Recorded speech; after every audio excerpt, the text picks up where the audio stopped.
Hi hello నమస్తే welcome to our channel. Akkineni Naga Chaitanya గారు, శోభిత ధూళిపాల గారు లాస్ట్ ఇయర్ డిసెంబర్ 4న మ్యారేజ్ చేసుకున్న విషయం మనందరికీ తెలిసిందే. ఇప్పుడు వీళ్ళిద్దరూ బెస్ట్ పెయిర్ అనిపించుకుంటున్నారు. వీళ్ళిద్దరూ ఇన్స్టాగ్రామ్ లో పోస్ట్ చేసే ఫొటోస్ కూడా చాలా క్యూట్ గా అనిపిస్తున్నాయి.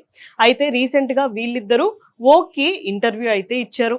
ఈ ఇంటర్వ్యూలో శోభిత గారు నాగ చైతన్య గారి గురించి అండ్ వీళ్ళిద్దరు పరిచయం గురించి చాలా విషయాలు అయితే షేర్ చేసుకున్నారు. అయితే శోభిత గారు ముంబైలోనే సెటిల్ అయిపోవాలి అనుకున్నారంట.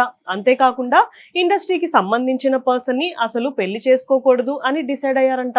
కానీ నాగ చైతన్య గారిని కలిసిన తర్వాత ఆవిడ ఒపీనియన్ కంప్లీట్ గా చేంజ్ అయిపోయింది అని చెప్పారు. ఆయన చాలా డౌన్ టు ఎర్త్ గా ఉంటారు, చాలా సింపుల్ గా ఉంటారు. ఆ విషయం నన్ను చాలా షాక్ కి గురి చేసింది అని చెప్పారు. అండ్ నాగ చైతన్య గారు ఏ పనినైనా చాలా కాన్సన్ట్రేషన్ గా చేస్తారంట.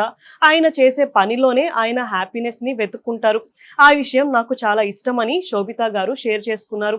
అంతేకాకుండా ఆయన సినిమా హిట్ అయినా ఫ్లాప్ అయినా ఆయన ఒకేలాగా ఉంటారంట.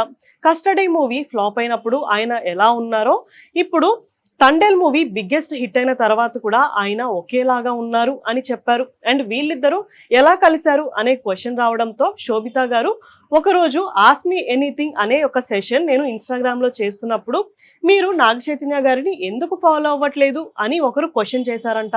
దీంతో ఆవిడ నాగ చైతన్య గారి ప్రొఫైల్ ఓపెన్ చేసి చూస్తే నాగ చైతన్య గారు శోభిత గారిని ఆల్రెడీ ఫాలో అవ్వడం చూసి ఆవిడ షాక్ అయ్యారంట.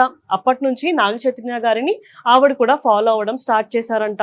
ఇలా వాళ్ళిద్దరి మధ్యన కమ్యూనికేషన్ అయితే స్టార్ట్ అయింది అని ఆవిడ చెప్పారంట. వాళ్ళిద్దరి మధ్యన చాలా విషయాలు కనెక్ట్ అవ్వడంతో ఇద్దరికి మంచి ఫ్రెండ్షిప్ అనేది ఏర్పడిందంట. వాళ్ళిద్దరూ ఎక్కువగా ఫుడ్ గురించే మాట్లాడుకునేవారంట. ఆ తర్వాత 2022లో లంచ్ డేట్ కోసం నాగ చైతన్య గారు ముంబై అయితే వెళ్లారంట. అప్పటి నుంచి వాళ్ళ రిలేషన్ స్టార్ట్ అయింది అని శోభిత గారు అయితే చెప్పారు. ఏదైతే ఏంటి ఇప్పుడు వీళ్ళు ఒక మంచి పేర్ అనిపించుకుంటున్నారు. ఇలాంటి విషయాల కోసం మా ఛానల్ ని సబ్స్క్రైబ్ చేసుకోండి. Thank you for watching.